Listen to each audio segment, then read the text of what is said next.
La semana pasada, hermanos, daba una introducción general a lo que son las cartas pastorales, las epístolas pastorales. Y hoy vamos a empezar en la primera carta a Timoteo, ya para entrar en la carta.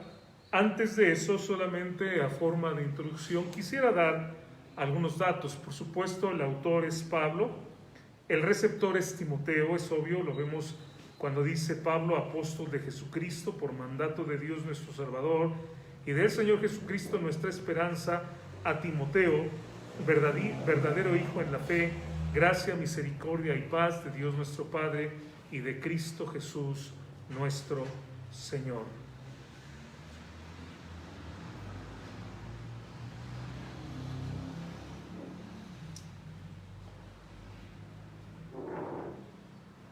La fecha aproximada de este escrito es en el 64 y probablemente lo escribió desde Roma o desde Macedonia. Algunos piensan que le escribió la carta desde Filipos. Muy probablemente, lo más seguro, antes de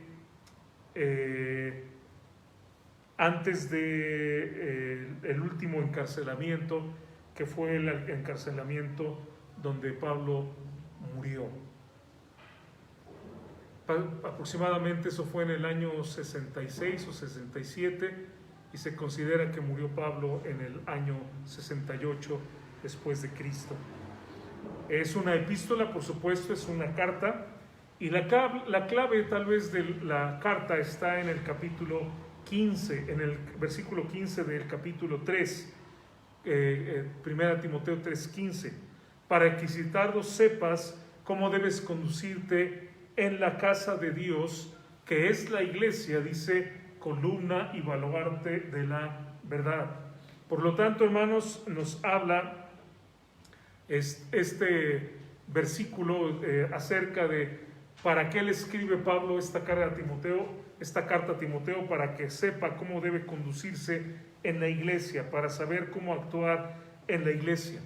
Hay muchos temas generales en la carta, uno de ellos sería la sana doctrina. La carta también nos habla acerca de las características de los diáconos, especialmente de los obispos o pastores. Quiero decirles que la palabra obispo, la palabra pastor, la palabra anciano son palabras sinónimas. Y esta también es la única carta que nos habla acerca del trato de las viudas. Palabras que son claves es, por supuesto, enseñar o enseñanza. Fe es una palabra clave también. Doctrina, la piedad también, que es la devoción o el amor a Dios.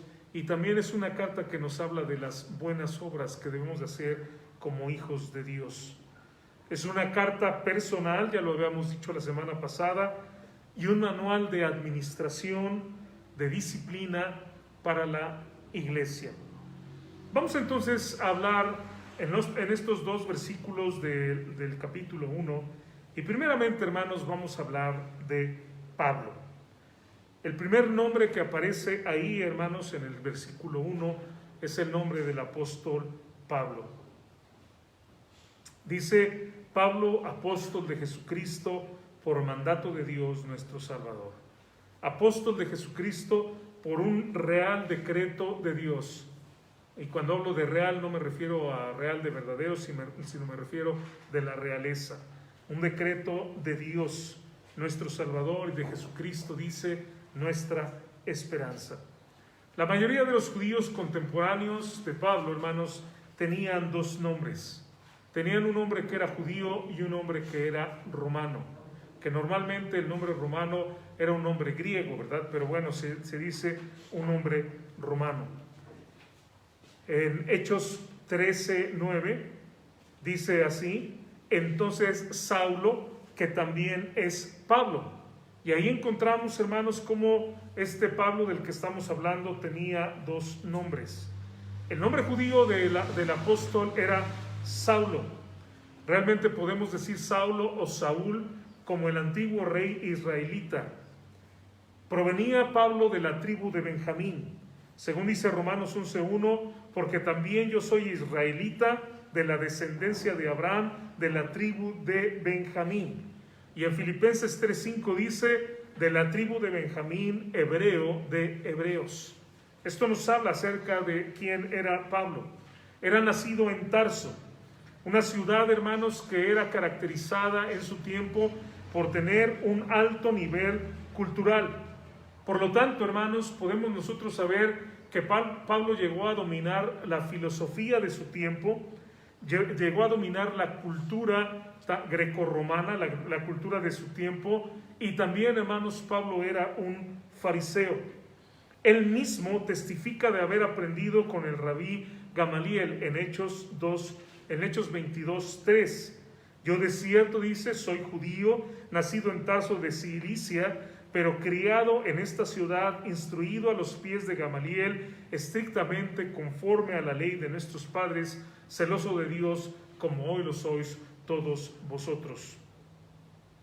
Por el relato general del libro de los Hechos, nosotros nos damos cuenta de que Saúl o Pablo era miembro del Sanedrín.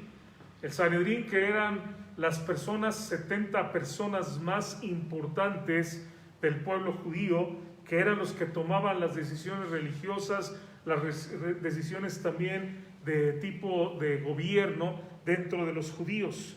Y él tenía no solamente voz, pero también tenía voto en las decisiones del tribunal.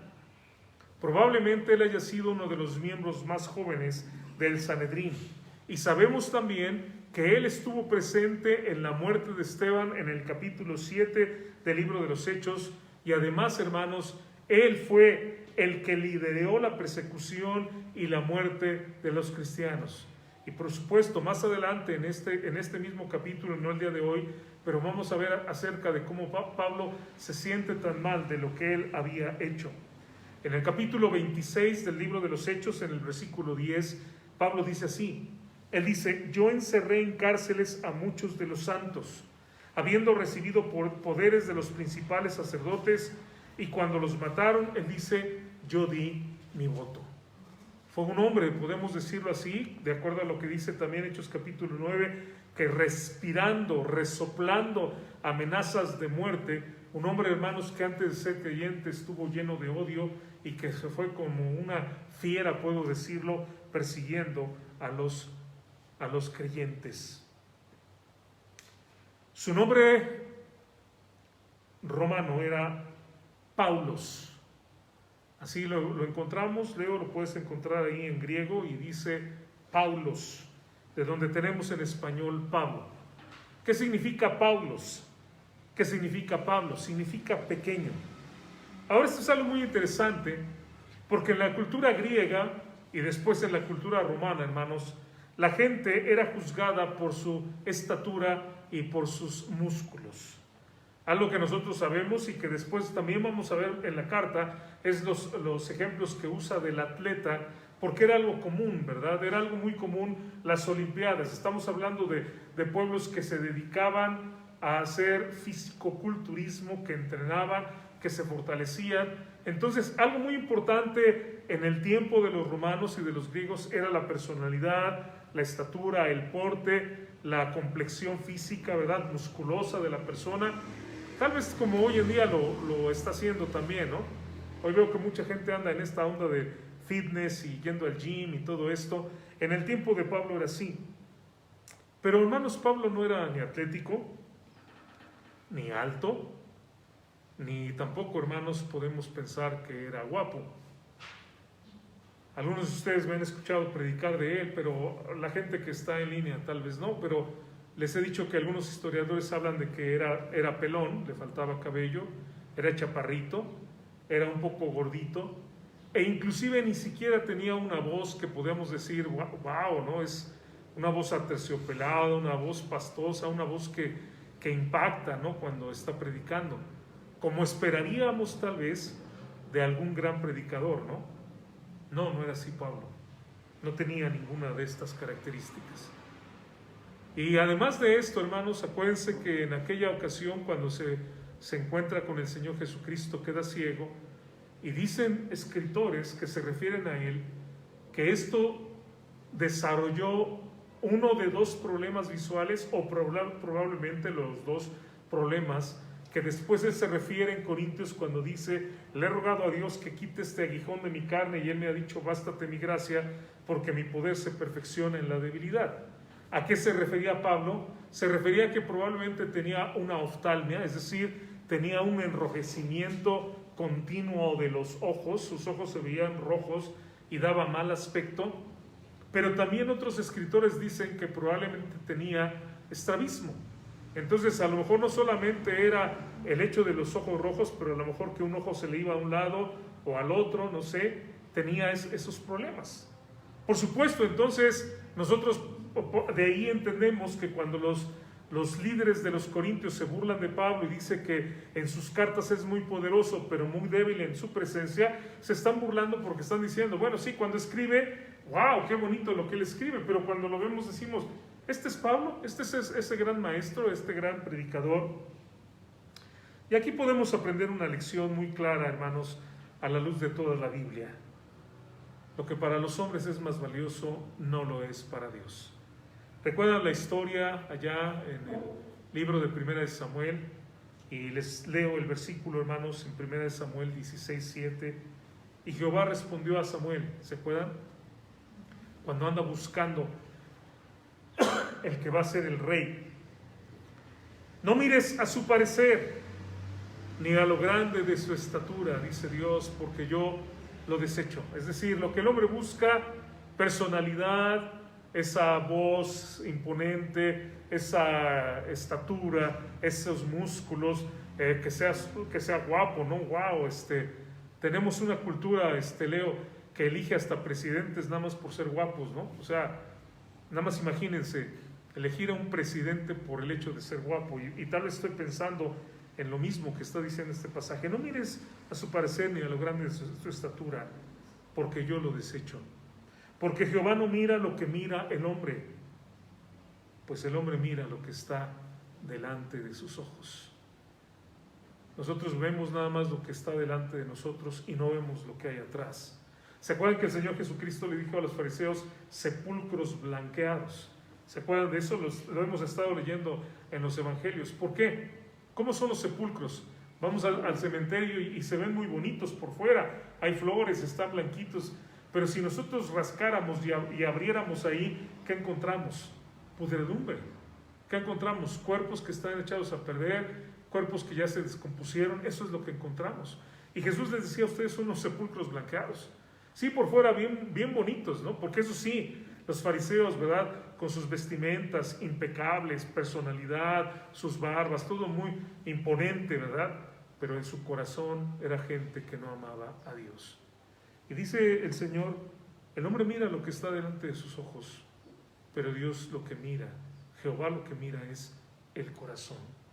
Y lo más importante, hermanos, para nosotros, no debe ser la elocuencia de un predicador, no debe ser el carisma, y no me refiero a que sea carismático, que hable lenguas, y eso me refiero al carisma, a la personalidad.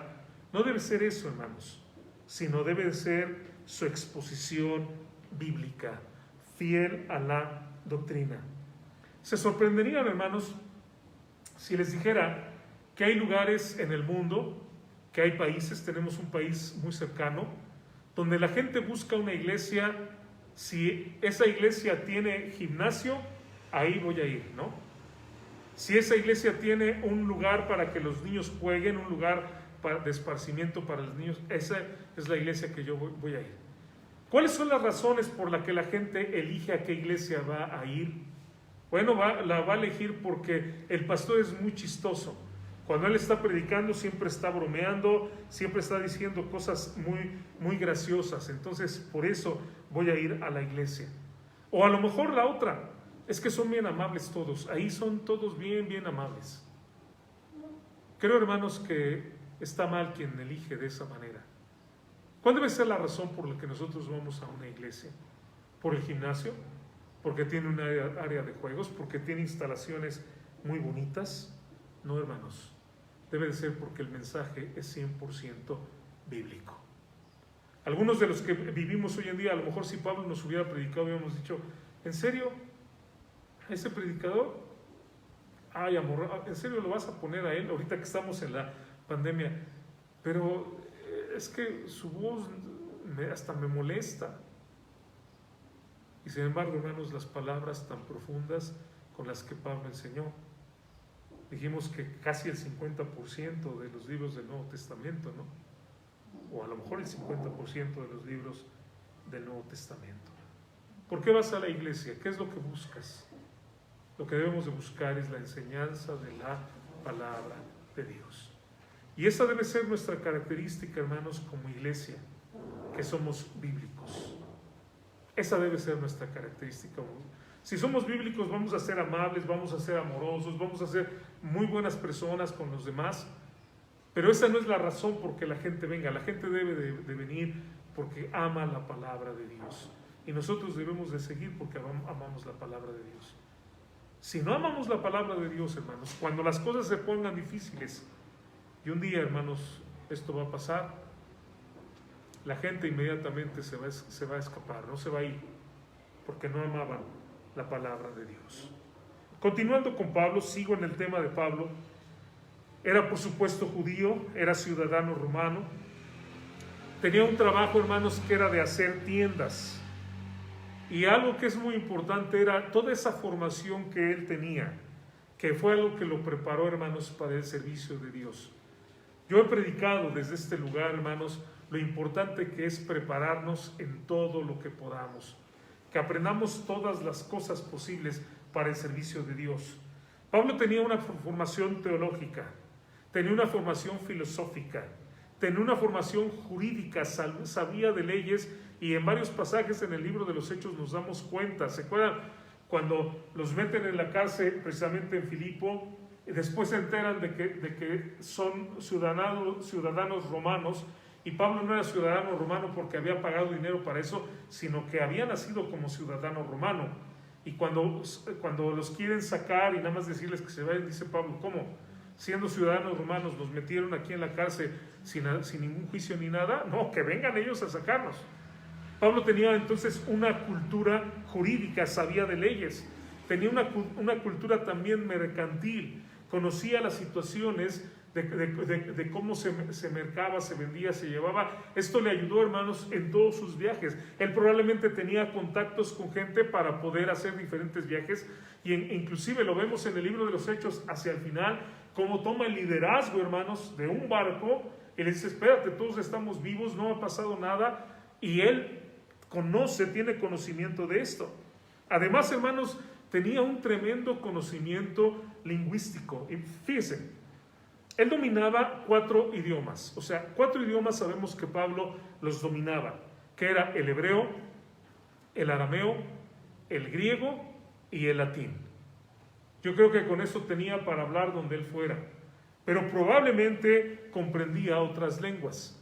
Quiero decirles que cuando alguien ya está a ese nivel, estamos hablando de un políglota, ¿no? Alguien cuando ya domina varios idiomas, tiene la habilidad de poder entender otros, y muchos de los políglotas no solamente hablan los que hablan bien, sino comprenden muchos otros y pueden tener una conversación de alguna manera. Estamos hablando de un hombre muy preparado, hermanos, y por eso les digo, preparémonos en el Señor. Cuando luego hago las invitaciones para el seminario, o si en algún momento tenemos un estudio o algo, de hecho este sábado yo voy a dar un estudio y les voy a pasar el link por si quieren entrar, hermanos. Lo voy a dar para otra congregación, pero todo lo que podamos prepararnos, aprender, saber, Dios lo va a utilizar. Pero ¿qué más podemos decir de Pablo? Si bien fue el trabajador, hermanos, más grande que tenemos en el Nuevo Testamento, también puedo decirles que fue el que más padeció por causa de Cristo. En 2 Corintios, hermanos, en 2 Corintios 22 al 33, Pablo dice, son hebreos yo también, son israelitas yo también. 2 Corintios 11, 22 al 33. Descendientes de Abraham también yo. Son ministros de Cristo, como si estuviera loco hablo. Yo más, en trabajos más abundante, en azotes sin número, en cárceles más, en peligros de muerte muchas veces. De los judíos 5 veces he recibido 40 azotes menos uno.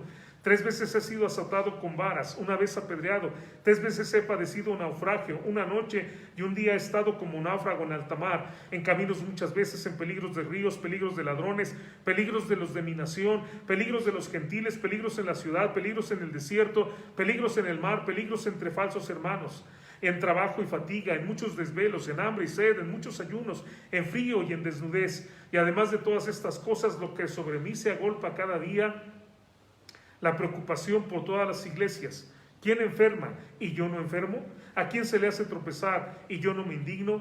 Si es necesario gloriarse, me gloriaré en lo que es de mi debilidad. El Dios y Padre de nuestro Señor Jesucristo, quien es bendito por los siglos, sabe que no miento.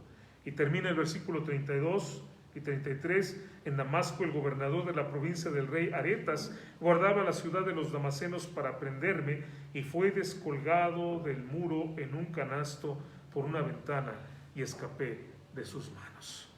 Mucha persecución, mucho sufrimiento. Personalmente, hermanos, yo creo que Pablo experimentó la muerte y resucitó en Listra. Vean lo que dice en Hechos capítulo 14, de los versículos 18 al versículo 21. Y diciendo estas cosas, difícilmente lograron impedir que la multitud les ofreciera el sacrificio. Entonces vinieron los judíos de Antioquía y de Iconio, que persuadieron a la multitud, y habiendo apedreado a Pablo, y algo que en su momento lo estudiamos aquí, hermanos, y hablaba yo de que la palabra utilizada aquí es lapidar, y sabemos cómo lapidaban los judíos, ¿verdad? No eran 2, 3 piedras, sino era completamente hasta cubrirlo de piedras. Le arrastraron fuera de la ciudad pensando que estaba muerto. Ahora, ¿qué espera que usted que suceda cuando alguien es apedreado? Lo sacan, lo llevan arrastrando pensando que está muerto. ¿Qué espera usted que suceda después de eso? Bueno, yo esperaría que después de eso lo levantan, lo llevan en camilla a una casa, le dan atención personal, le dan medicamento, vendan sus heridas y lo tienen ahí por varios días, ¿no? ¿Sí están de acuerdo conmigo, hermanos, o no? ¿Alguien apedreado? Versículo 20. Pero rodeándole los discípulos, se levantó y entró en la ciudad, y al siguiente día salió con Bernabé para Derbe, y después de anunciar el evangelio en aquella ciudad, de hacer muchos discípulos, volvieron a Listra y a Iconio y a Antioquía. Es aquí donde yo creo, hermanos, salvo su pensamiento, ¿verdad? Y esto es una interpretación personal, que de hecho hay otros escritores que también piensan de la misma manera. Yo creo que aquí Pablo murió y Dios lo resucitó. ¿Y por qué creo esto? Porque pienso que ahí fue donde Pablo tuvo la experiencia que después él narra en 2 Corintios capítulo 12 del 1 al 4. Ciertamente no me conviene gloriarme, pero vendré a las visiones y a las revelaciones del Señor. Conozco a un hombre en Cristo que hace 14 años, si en el cuerpo no lo sé, si fuera del cuerpo no lo sé, Dios lo sabe, que dice, fue arrebatado al tercer cielo. Pablo está hablando de sí mismo, en tercera persona, pero está hablando de sí mismo. Y conozco al tal hombre, si en el cuerpo o fuera del cuerpo no lo sé, Dios lo sabe, que fue arrebatado al paraíso, donde oyó palabras inefables que no les dado a hombre expresar. Y exactamente, ¿saben qué sucedió 14 años antes de que Pablo escribiera la segunda carta a los Corintios? El suceso de Listra, esto mismo que de lo que está hablando aquí Pablo. Entonces es muy probable, hermanos, que Pablo no solamente haya sido golpeado, arrastrado, llevado de un lugar a otro, juzgado, pero es muy probable que él haya muerto, lo hayan matado, apedreado, él haya ido al tercer cielo, como dice, haya escuchado palabras que Dios le dio, revelación de Dios que no les ha dado a otro hombre, sino a él, haya sido iluminado con la palabra de Dios, inspirado con la palabra de Dios, y entonces él haya resucitado. Y hermanos, esto también nos hace pensar en otra cosa a nosotros como hijos de Dios. dice en la segunda carta a los Corintios, en la segunda carta a Timoteo, perdón, que todos los que quieran vivir piadosamente padecerán persecución. No nos debe de extrañar si la gente no nos habla, si la gente viene y nos pinta el lugar de reunión, si la gente trata de dañarnos por ser cristianos, si nos pegan inclusive, no nos debe de extrañar. Si lo hicieron con el Señor Jesucristo, ¿qué esperamos nosotros? Y lo que nosotros vemos es que este obrero que sirvió tanto a Dios, hermanos, sufrió todo eso y al final, ¿saben qué? En el año 68 después de Cristo, Nerón, por quien Pablo, y eso lo vamos a ver más adelante, había pedido que se orara, ordenó que le cortaran la cabeza. Y así partió con el Señor. Pablo escribe desde probablemente Macedonia, versículo 3 de 1 Timoteo 1, probablemente en su viaje a Nicópolis, de acuerdo a lo que dice Tito 3:12, y es por eso que nosotros ubicamos esta carta de 1 Timoteo en el año 64 aproximadamente después de Cristo. ¿Qué más podemos decir de Pablo, hermanos? Era un hombre muy claro, muy transparente. Y por supuesto que tenía la autoridad para expresarse de sí mismo y del ministerio. Pablo dice en 2 Corintios 1:12, porque nuestra gloria es esta, el testimonio de nuestra conciencia, que con sencillez y sinceridad de Dios, no con sabiduría humana, sino con la gracia de Dios, nos hemos conducido en el mundo y mucho más con vosotros.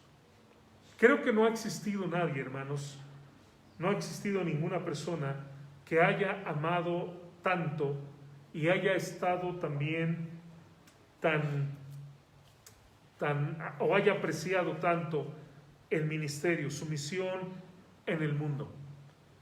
No es que Pablo sea un fanfarrón, ¿no? Como decimos, un fantoche, un soberbio, presumiendo, yo soy apóstol. No lo tome de esa manera. Él, cuando dice apóstol de Jesucristo, él lo dice con mucha humildad y sorprendido, de verdad, maravillado de que Dios le haya otorgado, le haya concedido tal tarea tan especial.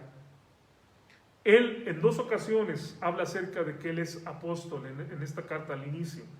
Él está diciendo, ¿cómo es posible que Dios me haya dado a mí ese privilegio? Yo no lo merezco, pero sin embargo Dios me dio ese privilegio, ese don, algo que lo valoro inmensamente. La palabra apóstol, hermanos, y usted puede escribir apóstolos, sería la palabra en griego, apóstolos. Esta palabra, hermanos, nos habla originalmente en el griego clásico de una expedición naval. Probablemente también su comandante era llamado apóstolos. Es decir, un barco que zarpaba, que era enviado hacia algún lugar. Esa era la idea en el griego clásico. En el Nuevo Testamento, el apóstol es alguien que es enviado. Es alguien que tiene una autorización de parte de Dios para ser enviado, para llevar un mensaje a la gente a la que él va. El enviado tiene la representación o va en representación del enviador. Por lo tanto, nosotros podemos decir que era un embajador. Era un embajador. Esa es la idea entonces. Un mensajero, un embajador de nuestro Señor Jesucristo. Y podemos decir, hermanos, que esta es la tarea que tenemos todos los creyentes. No vamos a utilizar la palabra apóstol porque esa se refiere solamente a esos hombres que vieron al Señor Jesucristo. No nos vamos a llamar hoy ni vamos a tomar ese nombre, y no creo que sea correcto de dárselo a ninguna persona hoy en día. Pero en el sentido de la palabra, de ser enviado, en el sentido de que somos enviados, todos nosotros, hermanos, hemos sido enviados para predicar el Evangelio. En Hechos 9:15, Pablo escuchamos las palabras que le dice el Señor a Pablo. El Señor le dice: ve, porque instrumento escogido me es este para llevar mi nombre en presencia de los gentiles y de reyes y de los hijos de Israel. Dios le había dado ese cargo especial. Era el mandato de Dios. Era instrumento escogido para llevar el evangelio. Así que desde el mismo inicio, Pablo establece su posición en la carta. Yo soy enviado por mandato de Dios. La palabra griega traducida como mandato es la palabra epitagé, que significa, hermanos, un mandato real. Es decir, un mandato que da un rey. Pablo está diciendo: esto no me lo mandó un rey de la tierra, no me envió a predicar el evangelio un rey de la comunidad, me envió a predicar el evangelio el rey de los cielos. Y al pensar en esto, hermanos, estaba yo meditando en lo que vamos a hacer esta tarde. ¿Por qué vamos a la gente? ¿Por qué vamos a predicarle a la gente? ¿Se ha puesto a pensar en eso? O sea, ¿a quién le interesa? ¿Por qué vamos a hacerlo? La gente puede inclusive decirnos: bueno, ¿y a ti qué te importa mi vida? O sea, ¿tú qué vienes a...? ¿No parece como algo muy extraño, hermanos? O sea, a ver, ¿qué estoy tratando de hacer? Estoy tratando de pensar como piensa un incrédulo. Imagínense un incrédulo que nos ve ahí, o cuando vamos a tocar las puertas. Bueno, ¿y estos a qué vienen, no? O sea, ¿para qué? ¿Mi vida qué les interesa? ¿O cuál es el propósito? ¿Por qué vamos, hermanos? Porque es el mandato el Rey de los cielos, el Rey de toda la creación. Él es el que nos ha enviado. Epitagé nos habla de este mandato que utilizaban. Esta palabra la utilizaban los griegos, hermanos, para las obligaciones que eran impuestas por la ley y que no podían ser violadas. Hoy en día nosotros tenemos, por ejemplo, que ¿cómo se llama? Llevar el carro a la verificación, ¿no? ¿Qué pasa si no lo hacemos? Bueno, si de repente nos encontramos con que hay un lugar donde están unos autos checando, pues nos van a retener el vehículo, nos van a hacer pagarlo.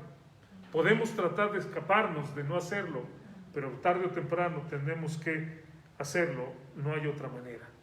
Y de la misma forma, Epitagé nos está diciendo: hermano, no te puedes escapar de esto. Tienes que predicar de Cristo. Tienes que hablar de Él. Pablo más adelante va a decir que ninguno que milita se enreda en los negocios de la vida a fin de agradar a aquel que lo tomó por soldado. Y es interesante, lo veremos esto más adelante en 2 de Timoteo 2:4, pero utiliza la palabra bios, hablando de esta vida, no la palabra zoe, que es la vida espiritual. ¿Y qué está diciendo? Tú tienes una vida que es una vida espiritual, que es mucho mejor que esta vida material y física que tú tienes. Tu llamamiento ha sido más elevado. Tú has sido llamado para predicar el evangelio. Así que enfócate en eso. Inclusive en el capítulo 6 del libro de los Hechos, nosotros vemos cómo los apóstoles eligen diáconos, invitan a la gente a la elección de diáconos, porque, ¿qué dicen? No es justo que nosotros sirvamos a las mesas en lugar de predicar la palabra de Dios y de orar. ¿Qué era más importante? Orar y predicar la palabra de Dios. Y se eligen entonces a diáconos, que por cierto resultaron muy buenos predicadores también, ¿no? Estamos hablando de Felipe y de Elías. La Biblia dice, hermanos, en 2 Corintios 5:20, así que somos embajadores en el nombre de Cristo, como si Dios rogase por medio de nosotros. Os rogamos en nombre de Cristo, reconciliaos con Dios. ¿Qué dice la Biblia? Somos embajadores. Pablo dice: yo soy apóstol, lo repite: yo soy apóstol, y ¿sabe qué me está diciendo también a mí? Yo también he sido llamado, hermanos. No soy apóstol como Pablo, yo no vi al Señor Jesucristo, no voy a usurpar jamás ese título, pero yo también he sido enviado para predicar el evangelio. Y estamos aquí en Aguascalientes, hermanos, para predicar el evangelio. Y donde quiera que estemos, estamos para predicar el evangelio. ¿Qué más vemos, hermanos, en estos versículos? Bueno, hay dos grandes títulos que utiliza Pablo, uno para Dios y otro para Jesucristo. Habla de Dios como nuestro Salvador. Esto es algo muy interesante porque no encontramos este título en ninguna de las cartas anteriores de Pablo. La palabra salvación se utiliza 46 veces. El verbo salvar en el Nuevo Testamento 107 veces, hermanos. Pero Salvador solamente figura 24 veces. Y en las cartas de Pablo, hermanos, se encuentra 10 veces en las epístolas pastorales y 2 veces en otras cartas. ¿Qué quiere decir con esto? Dios es el juez, hermanos. Y muchas veces la gente tiene la idea de que Dios lo único que quiere es acabar con la vida de la gente, ¿no? No sé por qué en la mentalidad de la gente este pensamiento de que va a llegar fulminantemente a acabar con todos. No, Dios quiere que la gente sea salva. El cual quiere, dice en la primera carta a Timoteo, capítulo 2, precisamente estamos ahí, versículo 4, el cual quiere que todos los hombres sean salvos y vengan al conocimiento de la verdad. Él quiere que los hombres sean salvos. Él es el Salvador. Hablábamos, dediqué 10 mensajes para hablar de Dios como Abba, como nuestro Padre, como nuestro Papi, y ahora Pablo dice, este Papi, este Dios, es también el Salvador. Él no quiere que la gente se pierda, Él no quiere que la gente perezca, Él lo que quiere es que la gente sea salva. Pero después utiliza otro título para el Señor Jesucristo. Jesucristo, que dice, nuestra esperanza. Y esta es otra cosa interesante también de esta carta. No se encuentra en ninguna otra parte, hermanos, este título. Es Jesucristo, es el Mesías. Cristo es la traducción de la palabra hebrea Messiah, que significa Mesías. Él es el Mesías, Él es el elegido, Él es Jesucristo y Él es también, hermanos, nuestra esperanza. Mucho tiempo antes de que Pablo escribiera, antes de la venida de nuestro Señor Jesucristo, el salmista escribió unas palabras que hoy cantamos, hermanos.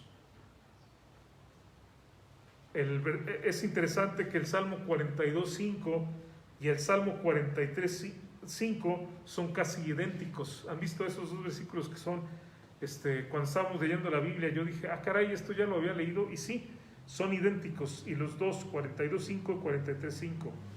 ¿Por qué te abates, oh alma mía? ¿Por qué te turbas dentro de mí? Es la pregunta. Lo acabamos de cantar hace un momento. Y después, ¿cuál es la respuesta? Espera en Dios. Espera en Dios. ¿Por qué nos abatimos, hermanos? Pues, ¿por qué nos abatimos? Porque el dinero no alcanza. ¿Por qué nos abatimos? Porque estamos en una pandemia. ¿Por qué más nos abatimos, hermanos? ¿Qué más pueden decirme? Porque tenemos problemas con los hijos. ¿Perdón? Porque tenemos problemas con la pareja. Porque el trabajo no son muy justos, ¿no? O a veces nos piden que trabajemos cuando no, o nos ponen cosas que no. Hay mucha injusticia, ¿no? En el mundo tendremos aflicción, dijo el Señor Jesucristo. Pero ¿qué dice este canto? Espera en Dios, porque aún he de alabarle. Cristo en vosotros, dice Colosenses 1:27, la esperanza de gloria. 1 Juan 3:2 dice, todo el que tiene esta esperanza en Él se purifica a sí mismo, así como Él es puro. Creo, hermanos, que este título llegó a ser uno de los más preciosos en las primeras iglesias. Ignacio de Antioquía, él escribe lo siguiente: tened buen ánimo en Dios, el Padre, y en Jesucristo, nuestra común esperanza. Y luego Policarpo, uno de los mártires que sufrieron por el Evangelio, escribe, perseveremos por tanto en nuestra esperanza y en las arras de nuestra justicia, que es Jesucristo. Él es la esperanza. Él es nuestra esperanza todos los días, hermanos. Cuando nosotros nos levantamos es la esperanza del día. Cuando nosotros nos dormimos es la esperanza de que el siguiente día va a ser un día de bendición. Cuando vemos a nuestros hijos es la esperanza de que esos hijos crezcan en su camino y no se aparten de él. Cuando nosotros vemos a nuestra pareja es la esperanza, ¿verdad?, de que sigamos adelante. ¿Cuánta gente se divorcia? ¿Cuánta gente, hermanos, termina inclusive matando a su pareja? Lo vemos en las historias de terror que salen en los periódicos. Ante la enfermedad, hermanos, es la esperanza de que nosotros vamos a salir adelante. Ante las dificultades, Él es la esperanza de que Él nos va a ayudar a que tengamos lo suficiente a pesar de la crisis que estamos viviendo. Cristo es la esperanza de la victoria moral y la conquista del yo.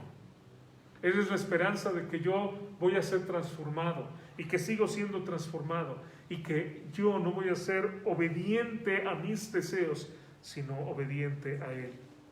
Es la esperanza de la victoria sobre las circunstancias. No importa lo que esté pasando. Y hermanos, a lo mejor esta situación que estamos viviendo va a agravar, no lo sé. Estábamos viendo en la semana que ya hay una cuarta ola en Europa, ¿no?, del COVID. Y si esto se desencadena y continúa y se desarrolla y llega a nosotros, pues no quiero ni pensarlo. Estamos ya cansados, ¿verdad? Estamos, como decimos, hasta el copete ya de COVID y que estén hablando acerca de esto. Y sin embargo, esto parece que continúa.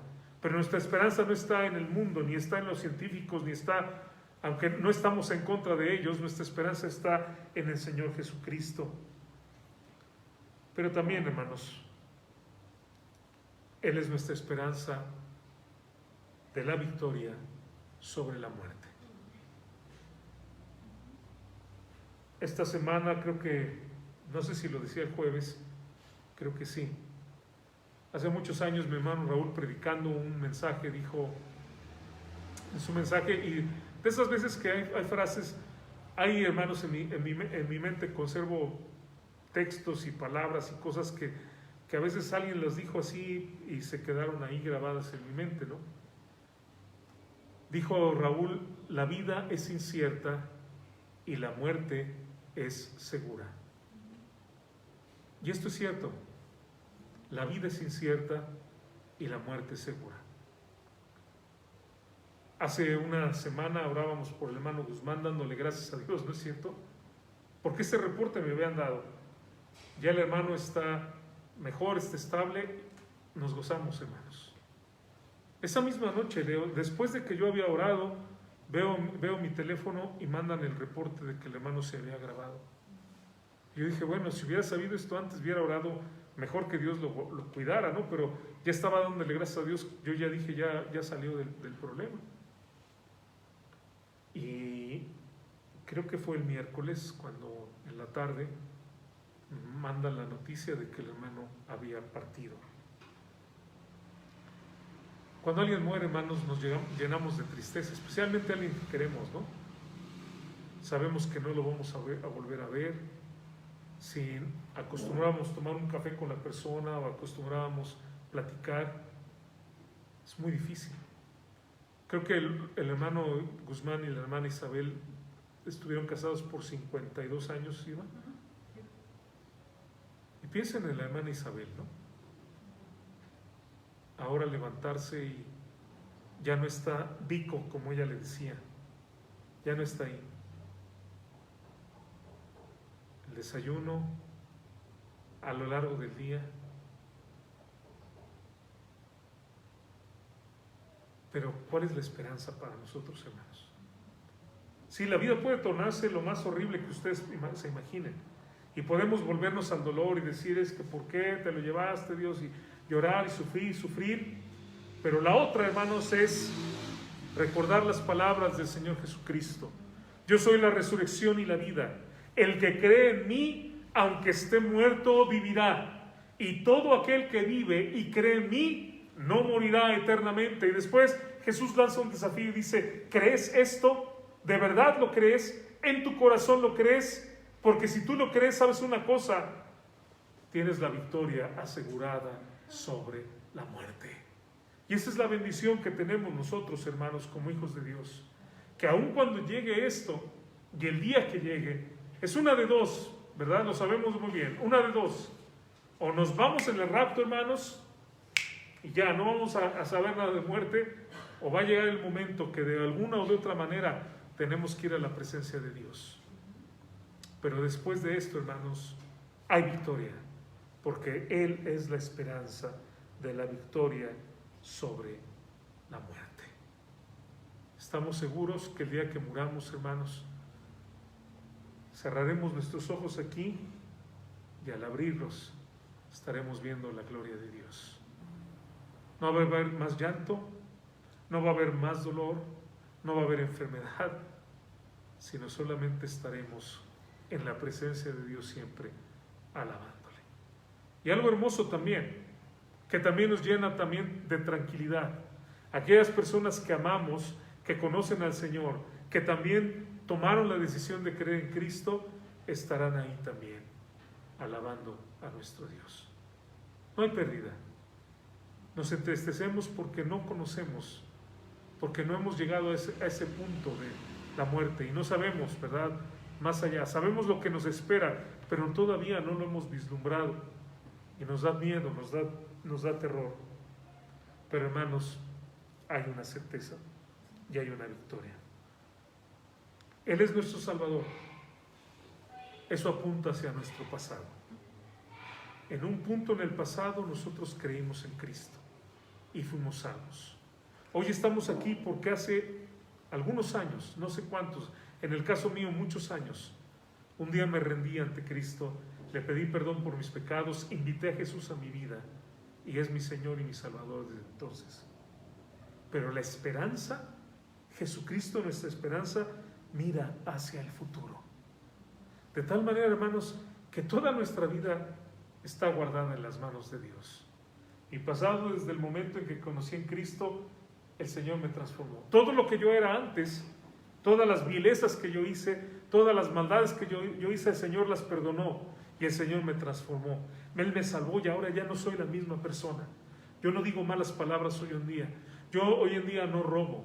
Yo hoy en día no hago las cosas que hacía antes. No tengo vicios. No fumo, no tomo. Y no estoy hablando de mí como si fuera yo alguien especial. Estoy hablando del poder de Dios, de la gloria de Dios que se ha manifestado en mi vida y que me transformó hace años y me sigue transformando. Y la esperanza es que me siga transformando hasta ser como nuestro Señor Jesucristo. Todavía me falta muchísimo. Pero por el otro lado puedo mirar hacia adelante, hermanos, con esperanza y saber que todo el futuro está en las manos de nuestro Dios. Vamos a dejar aquí, hermanos, el día de hoy. Y vamos a orar. Vamos a darle gracias a Dios por la salvación. Si alguien que me escucha aún no tiene a Cristo en su corazón, le invito a que ahí en su corazón se arrepienta, le pida perdón a Cristo y lo invite a su corazón. Y vamos a darle gracias a Dios por la esperanza. Y porque siendo quienes somos, nos ha elegido para ser sus embajadores. Vamos a orar.